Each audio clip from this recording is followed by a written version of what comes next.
If you do something and you immediately feel that there's no way that you will ever enjoy this, you need to find something else. You will not do it. So if fitness, if bodyweight exercises, if going to the gym, if that's not your thing, if you just don't feel any joy in it, find something else. There's no way you're going to hold it to. And then the third thing is really never skip a workout, but you can change, modify it, slim it down.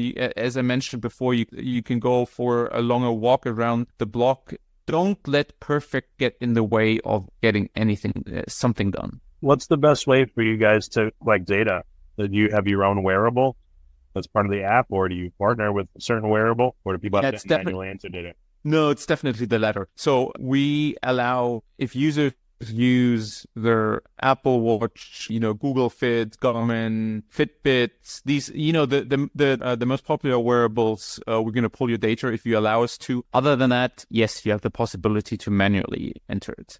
We have done our own hardware once, and it was a real pain in the ass. Not looking forward to doing that again anytime soon. I understand. What are some of the important metrics that people use, or that your system uses, and that people use to help themselves gauge, am I improving? Am I getting results? Yeah, it's Richard. These are the things that I've mentioned before. So sorry for duplicating my answer. It's okay. What we track. And also what the users in the end track is, from a metric standpoint, the consistency towards your training plan and how your performance changes over time. And again, performance broken down in speed, endurance, stamina, strength, all of these sub-metrics. The user, most of them likely will also track just, how do I look in the mirror? How do I feel is a big thing, and their scale. Oh, weight. Okay. Right. Yeah. Wait. Okay. So what are some ideas for the near future that you're able to share? If it's proprietary, I understand. But, what can people expect to see from Freeletics over the next year or two? Yeah, I'm not a really big believer in something stuff being proprietary, especially not at this level. Other than the generative AI, which is a huge chance and a huge risk for any of these types of businesses, both, internally when using it in your organization, but also within your product. Other than that, there are two big headlines for us, and they might sound boring, but I think they're very valuable. One is, in this ever fragmented and uncertain world, world where through social media and conflicts, it just feels ever more threatening. A sense of meaning and connection, if you can establish that within your community, is a real hard to create competitive advantage.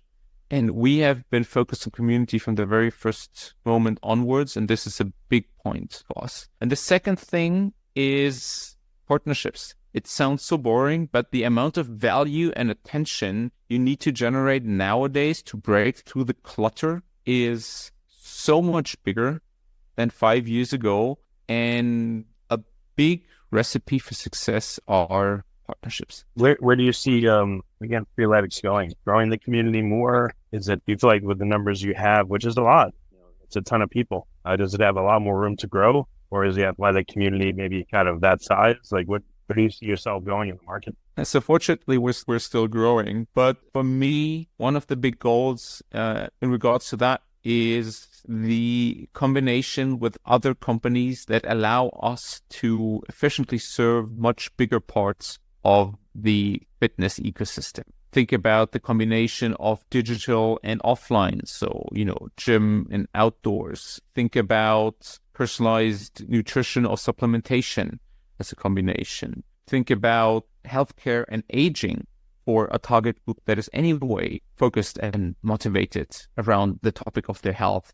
These kind of big topics would mean for me a real next level, instead of just optimizing and tweaking your system every now and then, which is important. It's the base of your business, but that's not what gets you to the next level. Do you have any influencers that are on the program? Let's say they put their workouts on there, they put their metrics on there. Any team sports that would partner with you guys?